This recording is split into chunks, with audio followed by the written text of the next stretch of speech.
Hello,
good morning to all of you. Good morning, sir. Morning, sir. Good morning. Good morning to all of you. Morning sir. Good morning. हमने जो कल आपको बताया था balance sheet के बारे में, तो हमने ये बताना चाहा था आपको कि बैलेंस शीट में क्या क्या चीजें होती हैं। मीन्स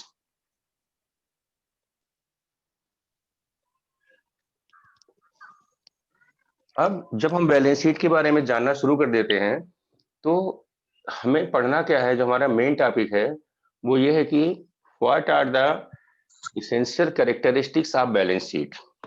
तो मैंने आपके अपने लेक्चर में आपको बैलेंस शीट के विशेषताओं के बारे में बताया, इसमें क्या होता है, क्या समाहित होता है, किस चीज से हम कौन सी चीजों को क्रिएट कर सकते हैं। हमने ये सारी चीजें आपसे सामने कल डिस्कस करी थी। अब हमें बताना है nature of financial statement. Nature of financial statements.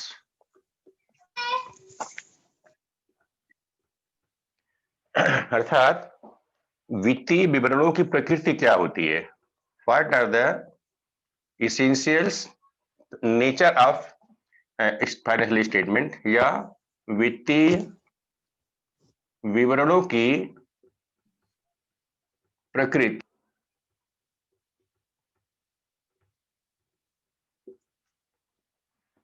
अब जरा सोचिए कि अगर ये देखना हो कि वित्तीय विवरण की प्रकृति क्या होती है, तो किसी भी व्यक्ति के प्रकृति को ज्ञात करने के लिए, जानने के लिए आपको क्या चीजें जरूरी होती है जानना, बताइए। अगर किसी भी व्यक्ति के नेचर के बारे में जानना हो तो आप उसके कौन कौन सी चीजों के बारे में जानकारी रखेंगे, बोलो। Behavior. गुड, एक हो गया बिहेवियर। नेक्स्ट, और कोई बताए। बिहेवियर के बारे में, उसके एट्रीब्यूट्स के बारे में, उसके गुण क्या है, ठीक है ना, उसके दोष क्या है, और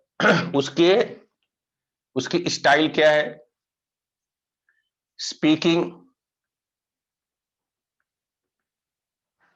ठीक है ना, उसका एटीट्यूड।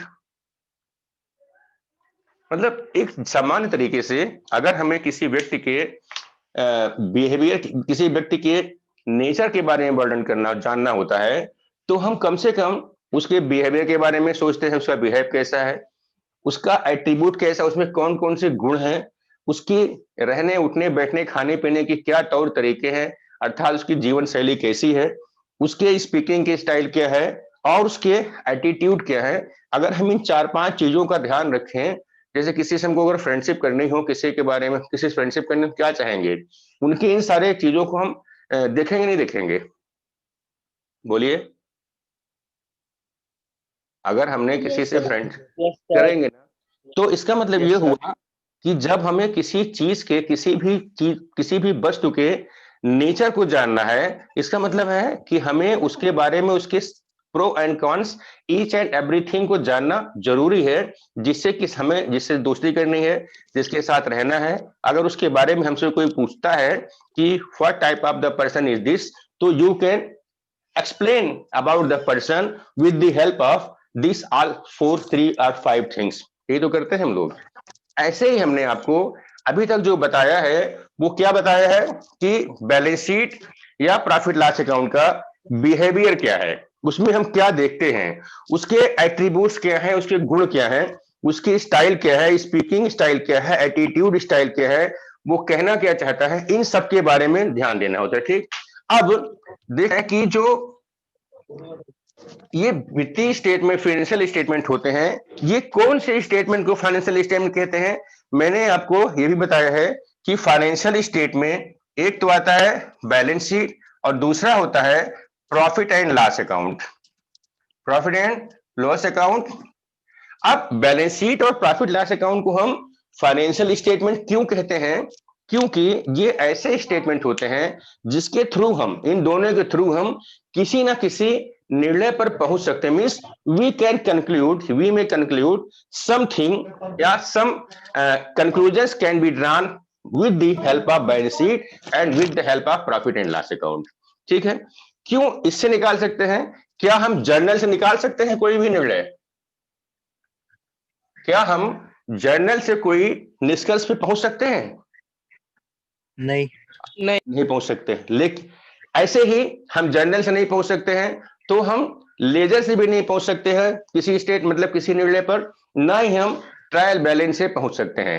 अगर निर्णय किसी चीज से किया जा सकता है, कंपनियों के बारे में जाना जा सकता है, तो केवल और केवल यही दोनों स्टेटमेंट होते हैं जिसके थ्रू हम कुछ निष्कर्ष निकाल सकते हैं। ठीक, इसीलिए इन दोनों विवरणों को वित्तीय विवरण या फाइनेंशियल स्टेटमेंट की संज्ञा दी जाती है। अब आइए देखते हैं कि जैसे जो वित्तीय, हम अलग अलग नहीं बता सकते इसको अभी आपको, केवल हमें देखिए जो दोनों वित्तीय विवरण हैं या जो फाइनेंशियल स्टेटमेंट्स हैं, इन दोनों फाइनेंशियल स्टेटमेंट के हिसाब से हमारे पास इनके जो बैलेंस शीट है या प्रॉफिट लॉस अकाउंट है, इन दोनों की प्रकृति क्या है इसके बारे में जानना शुरू करें। मान लीजिए आप देखते हैं, पहले ले लीजिए आप बैलेंस शीट से ले लीजिए, क्योंकि अलग अलग इन दोनों की प्रकृति अलग अलग होगी। तो बैलेंस शीट क्या है, इसका नेचर क्या है, इस बैलेंस शीट का नेचर क्या है, लिख देते हैं यहाँ पे nature of balance sheet. Nature of balance sheet, देखिए इसका नेचर जानने के लिए कह सकते हैं balance sheet as a statement, लिखना चाहो तो लिख लो इसको, मैं लिख दूंगा वैसे यहां पे भी। बैलेंस शीट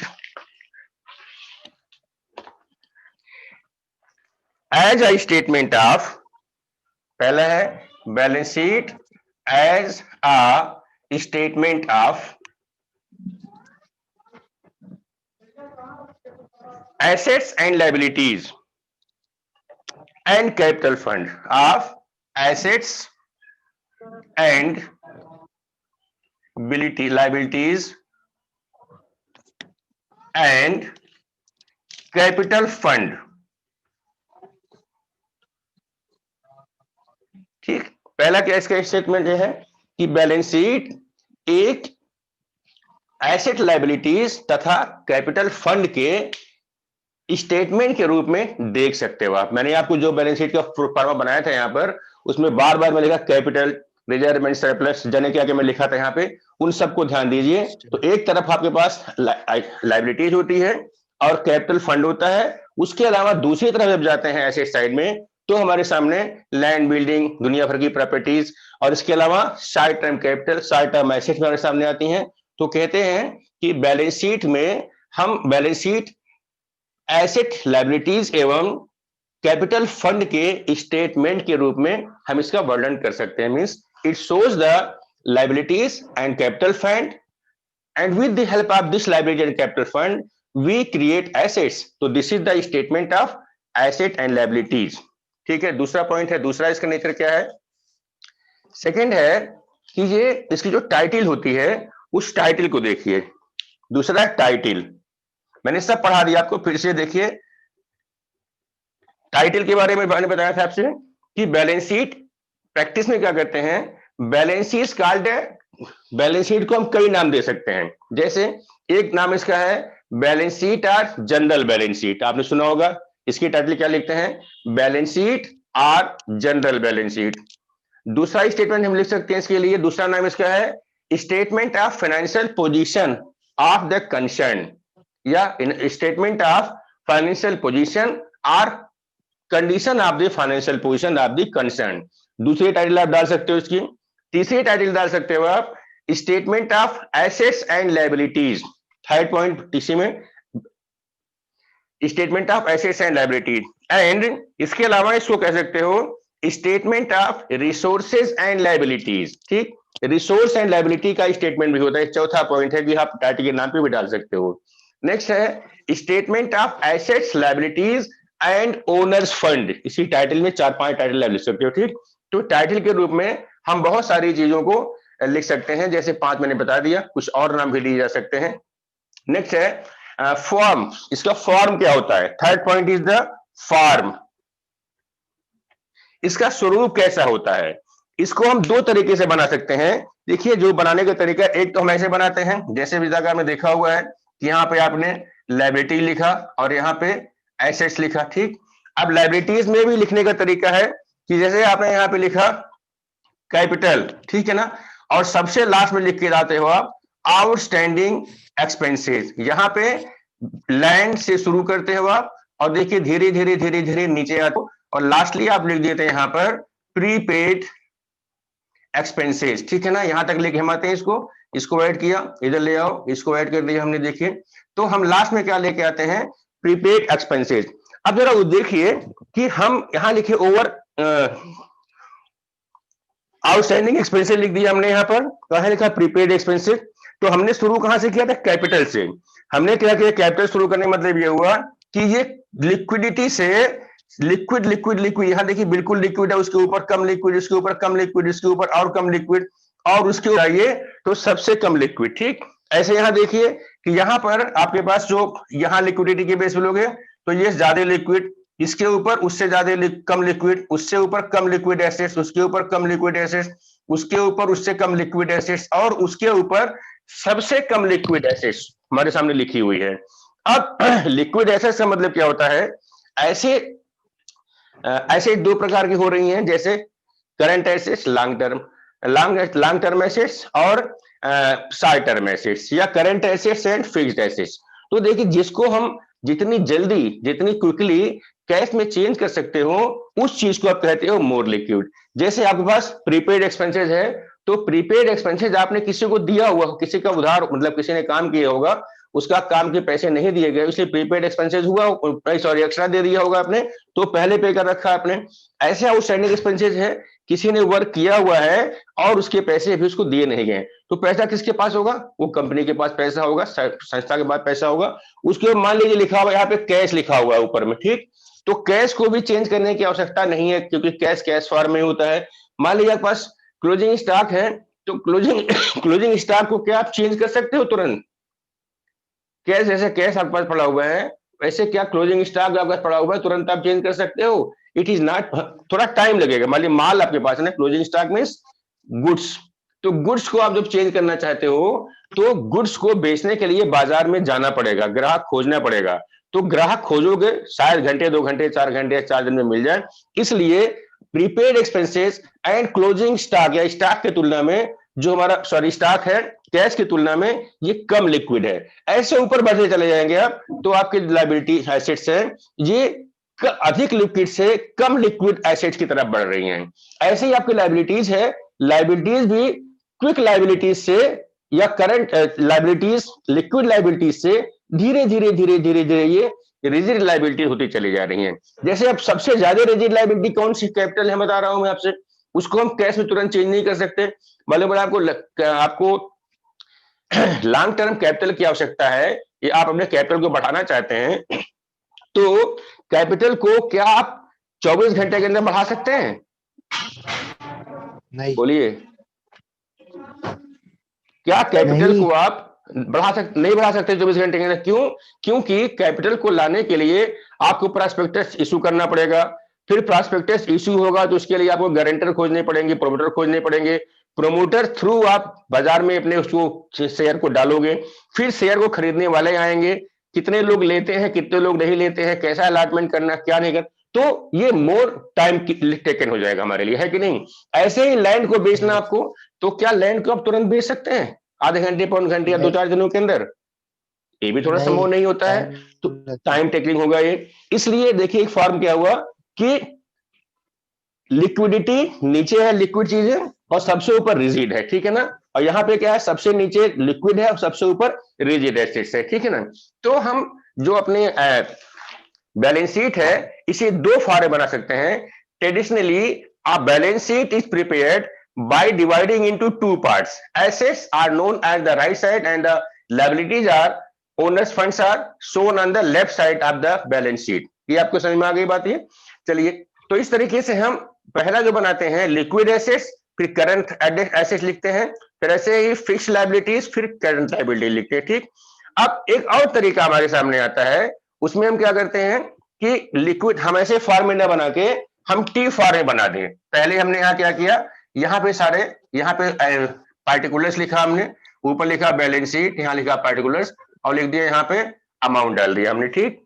इसमें हम क्या कर सकते हैं, पहले हम लिखे लिक्विड एसेट्स, लिक्विड एसेट्स सब लिखते चले जाइए, फिर जो आपके दूसरी एसेट्स होंगी, आगे कौन सी एसेट्स आएंगी लिक्विड के बाद?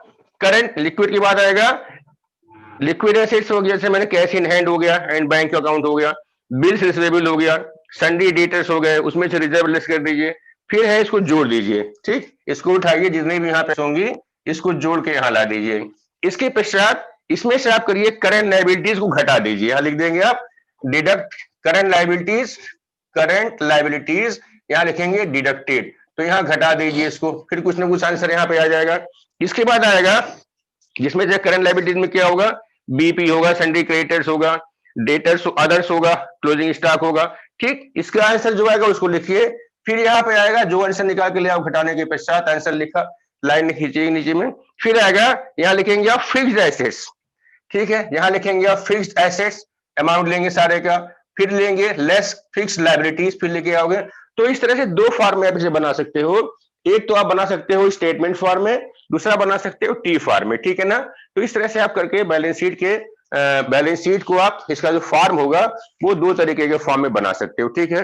फिर आएगा basic division of balance sheet, आप जो बैलेंस शीट बना रखे हैं उसको आप डिवाइड भी करते हो, ठीक है? तीसरे के बाद चौथा पॉइंट हो जाएगा इसमें basic division of balance sheet, ये सब पढ़ा चुके आपको, खाली समझाना है यहाँ पे। Fourth is the basic division of balance sheet. अब बैलेंस शीट को प्राथमिक रूप से कितने भागों में आप बांट सकते हो, आपको पता है, मैं सब पढ़ा चुका हूं, खाली हमको यहाँ पे आपको लिखने के लिए बताना कैसे लिखा जा सकता है ये। जैसे कि a clear and correct understanding of the balance sheet may be understood by division of the current assets and current liabilities. As you know, assets are divided into current assets, fixed assets, intangible assets, other assets and deferred expenditure. ये चार तरह से आप balance sheet को asset को distribute करते हो। ऐसे लायबिलिटीज को करंट लायबिलिटीज में डिस्ट्रीब्यूट करते हैं। दूसरा हमारा है नॉन करंट लायबिलिटीज और long term liabilities, long term liabilities. तीसरा है नेटवर्थ। ये तीन फॉर्म में इसको बांटते हो, जैसे लिख देता हूं, एसेट्स को कितने भागों में बांट रहे हो आप, एसेट्स को कितने भाग में डिवाइड कर रहे हैं, बेसिक डिवीजन लिखा आपने, करंट एसेट्स, करंट एसेट्स, ठीक है? दूसरा क्या लिखते हैं हम लोग यहाँ पे, फिक्स्ड एसेट्स,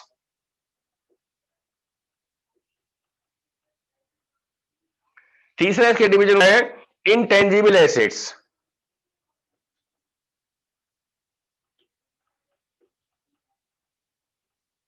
और चौथा इसका डिवीजन होता है अदर एसेट्स, और ये पांचवा भाग होता है इसका डिफर्ड एक्सपेंडिचर।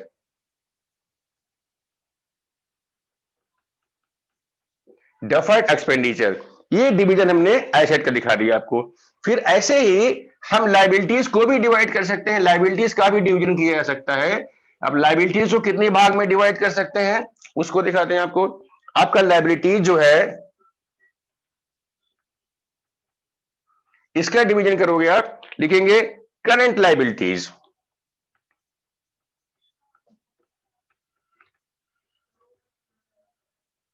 Current liabilities. फिर आपकी दूसरी लाइबिलिटी आती है non current liability, non current liabilities. और तीसरा है, इसको कहते हैं नेटवर्थ। ठीक, ये तीन चीजें होती हैं। अब ये चीजें आपको समझनी है कि है क्या ये चीज। करंट एसेट्स आप जानते ही हैं, फिक्स्ड एसेट्स के बारे में पता है, इंटेंजिबल पता है, अदर एसेट पता है, डिफर्ड एक्सपेंडिचर पता है। तो इस तरह से हम बैलेंस शीट के जो नेचर में है, चौथा पॉइंट इसका है बेसिक डिवीजन करते हैं बैलेंस शीट का, उसको डिवाइड करते हैं, क्या क्या चीजें यहाँ पे आती हैं, कौन कौन सी चीजें नहीं आती हैं। तो जैसे फिक्स्ड एसेट्स आप जानते ही हैं, करंट एसेट्स जानते हैं। अब हमको बताना है what is the meaning of intangible assets. Intangible assets कौन सी होती हैं, अब आपको पता भी होगा, फिलहाल मैं जल्दी बताऊं इसके लिए है। These assets are which cannot be seen or touched, known as the intangible asset। जिनको आप देख नहीं सकते हैं, उन्हें टच नहीं कर सकते हैं, उसको आप intangible assets कहते हैं। अब ये intangible assets कौन कौन सी हो सकती हैं, क्या क्या है? जैसे पेटेंट है, ठीक है, कॉपीराइट है, ठीक है, पेटेंट है, कॉपीराइट है, फॉर्मूला है, लाइसेंस है, लाइसेंस, ये सारी चीजें कंपनियों की इनटेंजिबल एसेट्स कहलाती हैं। इसके अलावा एक आप जानते ही होंगे जो सबसे इंपॉर्टेंट था, शुरू में पढ़ा था आपने, ये है गुडविल। तो ये सारी की सारी चीजें क्या है, इनटेंजिबल एसेट्स हैं, इनको देख नहीं सकते हैं, छू नहीं सकते, मतलब छू नहीं सकते, देख होती जरूर है ये, तो नोन एज इंटेंजिबल एसेट्स। इसके अलावा जो अदर एसेट्स होती हैं, इसके बारे में आप जानते हैं अदर एसेट्स क्या होती हैं। जैसे इन्वेस्टमेंट करते हैं सिक्योरिटीज में, तो अदर एसेट्स में आती हैं ये। इसके अलावा डेफर्ड एक्सपेंडिचर क्या होते हैं, इसके बारे में बताइए। डेफर्ड एक्सपेंडिचर भी आपका बैलेंस शीट में लिखा जाता है। तो व्हाट इज डेफर्ड एक्सपेंडिचर, इसको हिंदी में कहते हैं आस्थगित व्यय। बोलिए, anyone can say about it?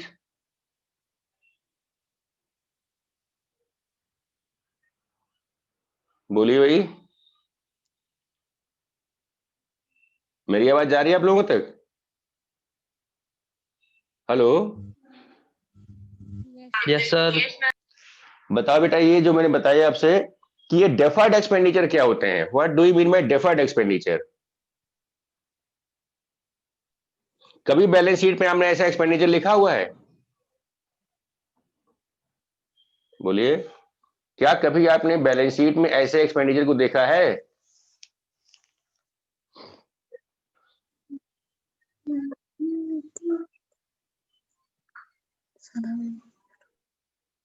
नहीं पता है, चलिए बताता हूं आपको। आपने एक बार देखा होगा कहीं पर,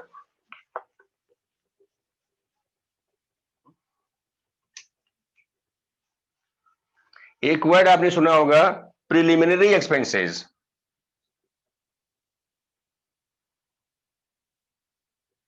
प्रिलिमिनरी एक्सपेंसेस, इसकी हिंदी होती है प्रारंभिक व्यय। इसकी हिंदी है प्रारंभिक व्यय। क्या कभी आपने प्रारंभिक व्यय के बारे में सुना है? ये तो बता सकते हो, प्रारंभिक व्यय क्या होता है? मैं बताऊं कि बताओगे आप? ऐसे व्यय जो कंपनियों के शुरुआत में किए जाते हैं, ठीक है ना, और वो व्यय इतनी बड़ी मात्रा में होते हैं कि उन्हें हम अगर प्रॉफिट लॉस अकाउंट शो कर देंगे एज एन एक्सपेंसेस, तो हमारे उस साल की प्रॉफिट नील हो जाएगी। जैसे मान लीजिए कि कोई एक व्यय हमने किया, कोई व्यय लिख दिया मैंने यहाँ पे, एक कंपनी की जो कैपिटल है, कैपिटल का अमाउंट है 10 लाख रुपया, ठीक है, और हमने कंपनी में एक खर्चा किया, उसको हमने लिखा प्रीलिमिनरी एक्सपेंसेस का नाम दिया उसका, और वो व्यय किया हमने 15 लाख रुपए का। ठीक है, अब जरा सोचिए कि कंपनी की कैपिटल केवल 10 लाख रुपए है और हमने जो प्री एक्सपेंसेस किया, प्रिलिमिनरी एक्सपेंसेस किया यहां पर, वो हो गया 15 लाख रुपए। ऐसे व्यय कौन से हो सकते हैं? जैसे कंपनियां स्थापित होती हैं, उसके बाद कंपनियां एडवर्टीजमेंट करती हैं। ठीक, अब एडवर्टीजमेंट के व्यय ऐसे व्यय होते हैं अगर वो बहुत बड़ी मात्रा में कर दिए गए, या कोई बार ऐसे बहुत सारे खर्चे होते हैं जिन्हें हम भारी मात्रा में करते हैं कंपनियों को स्टेब्लिश करने के लिए। तो अगर मान लीजिए हमने इस 10 लाख के कैपिटल को देखा और एक्सपेंसिव देखा 15 लाख रुपए का है और ये प्रारंभिक व्यय के रूप में किया जा रहा है, तो ये पैसे अगर हमने प्रॉफिट लॉस अकाउंट में लिख दिए तो आप जरा अनुमान लगाइए कि कंपनियों की प्रॉफिट का परसेंटेज क्या होता होगा। 10%, 2%, 5% में कंपनियां काम करती हैं और कंपनी के कैपिटल की तुलना में ये 1.5 गुना एक्सपेंसेस कर दिया गया है। ठीक, तो अगर मान लीजिए कंपनी अगर चल रही है, चलने के पश्चात पहले साल में अगर हमने इसको लिख दिया 15 लाख रुपए, तो कंपनी क्या प्रॉफिट में जाएगी? होगी कहीं सब कंपनी प्रॉफिट में? बोलो। तो कंपनी हम प्रॉफिट में नहीं दिखेंगी। और इसके ऐसे खर्चों को क्या करते हैं? इन प्रारंभिक खर्चों को हमें मान लेते हैं कि इन खर्चों का उपयोग या इनका लाभ कंपनियों को अगले 5 साल तक या 10 साल तक मिलता रहेगा। तो अगर ये पता चल गया कि कंपनियों को इसका लाभ अगले 15 साल तक या 10 साल तक मिलेगा, इस खर्चे को हम 10 साल या 15 साल में बांट देंगे। ठीक है ना? और मान लीजिए हमने कहा कि 15 साल में बांटा, इसको 15 साल में बांट दिया हमने खर्चे को, तो 15 से डिवाइड कर दीजिए, कितना हुआ? 1 लाख रुपए हो गया। ये जो प्रीलिमिनरी है किसी मान लीजिए फर्स्ट ईयर का, ऐसे ही सेकेंड ईयर में चला जाएगा 1 लाख, फिर थर्ड ईयर में जाएगा 1 लाख। तो प्रॉफिट एंड लॉस अकाउंट पे बहुत ज्यादा भार नहीं पड़ेगा। ठीक है, लेकिन 15 लाख में जो पहला वर्ष है, पहले वर्ष में हमने किया 1 लाख रुपए खर्च दिखाया हमने प्रॉफिट लॉस अकाउंट में, तो हम जो 15 में से 14 बचा हुआ राइट ऑफ करने के पश्चात, आप ये तो सुने होंगे ना कि प्रिलिमिनरी एक्सपेंसेस रिटेन ऑफ, ये तो सुना है? बोलो। नहीं सुना है, चलो कोई बात नहीं। तो जो राइट ऑफ करोगे, जितना राइट ऑफ हुआ वो साल के प्रॉफिट लॉस अकाउंट में चला जाएगा। जैसे 1 लाख रुपया में राइट ऑफ किया तो 1 लाख रुपया प्रॉफिट लॉस अकाउंट में चला जाएगा, और जो उसका बैलेंस बचेगा 14 लाख बैलेंस बच जाएगा, वो आ जाएगा हमारा डेप्थ एक्सपेंडिचर के अंतर्गत लिख दिया जाएगा उसको। ठीक है, तो इस तरह से उसके एक्सपेंसेस को यहां लेके चले जाएंगे। ये बात समझ में आ गई? चलिए नेक्स्ट है डेफर्ड। क्या करंट लायबिलिटी समझ में आपको आता ही है, इसको बताने की जरूरत नहीं है। ठीक, अब आपको ये पता है कि जो सबसे इंपॉर्टेंट बैलेंस शीट का जो पार्ट है, बैलेंस शीट के पार्ट में जैसे शुरू में ही आप जानते होंगे इस चीज को कि बैलेंस शीट में ये जो दोनों बराबर होते हैं, लायबिलिटी एसेट्स बराबर होती है, उसको कहते हैं इक्वेशन। ठीक है ना? बैलेंस शीट इक्वेशन कहा जाता है। तो जो बैलेंस शीट इक्वेशन है, क्या है वो? Balance sheet equation. ठीक है ना? ये बैलेंस शीट इक्वेशन क्या है पता आपको? Assets equal to liabilities, assets equal to,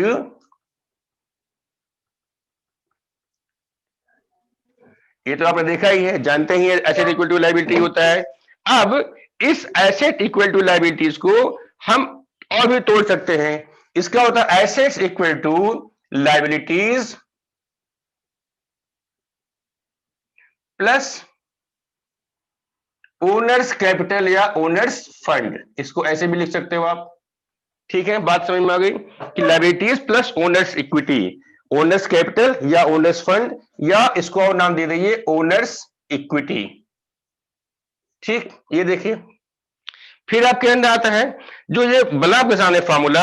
अगर मान लीजिए इस तरफ एसेट साइड में कोई वृद्धि, मतलब लायबिलिटी साइड मान लीजिए लायबिलिटी ये लिखा हुआ है, प्लस हमने कर दिया ये अमाउंट लिख दिया यहाँ पे, तो क्या कि जैसे ही हमने लायबिलिटीज में जो लिखा हुआ पहले से उसको उठा के यहां रख दिया। ठीक, पहला वाला हमारा ए वाला पोर्शन यहां आ गया, प्लस हमने लायबिलिटीज में कुछ वृद्धि किया, तो क्या होगा कि हमारी जो एसेट्स होगी, देखिए एसेट्स भी अपने आप में इतने अमाउंट से बढ़ जाएगी, है कि नहीं? क्योंकि हमने जो यहाँ पे लिया लायबिलिटी, उस लायबिलिटी से हम कुछ ना कुछ क्रिएट करेंगे, नहीं करेंगे यहाँ पे? बोलो। Yes sir. ठीक है, तो क्या होगा कि जैसे ही लायबिलिटी हमारी बढ़ेगी, ठीक है ना, वैसे ही हमारी एसेट भी यहाँ पे इंक्रीज कर जाएगी। अब मान लीजिए हमारी लायबिलिटी ही डिक्रीज कर जाएगी, तो क्या होगा जैसे लायबिलिटी डिक्रीज करेगी वैसे हमारी एसेट भी उसी हिसाब से उस रेशियो में डिक्रीज होके चली जाएगी। तो this is known as the balance sheet equation, ठीक है ना। अब ये बैलेंस शीट इक्वेशंस में कई बार प्रश्न पूछा जाता है कि what do you mean by the golden rule of accountancy. Golden rule क्या है अकाउंटेंसी का, बताइए anybody. Golden rule of accountancy,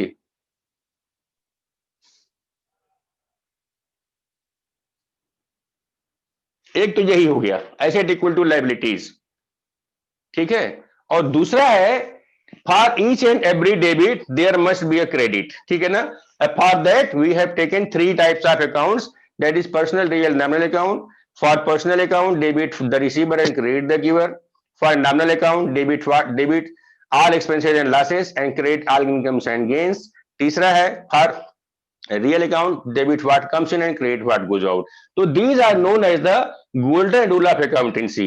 this golden rule of accountancy has been propounded by, किसने बनाया इसको, ल्यूका पेसियोली, ठीक है ना, जो इटली का था जिसने अकाउंटिंग की शुरुआत की। तो इसको कहते हैं कि this equation is given by the father of accountancy, the father of accountancy known as the Luca Pacioli.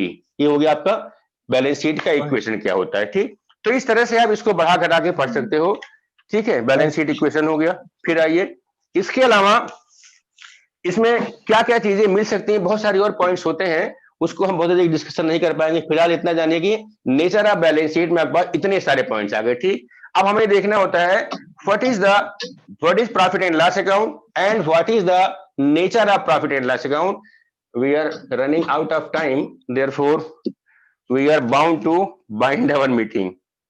Okay, thanks all of you, Thank you, sir. Have a nice day, bye bye, bye sir. Bye bye. Submit हो रहा है, बच्चों को तो हो रहा है, पूछा जाए जी हम सर। किसी से। I mean sorry. वीडियो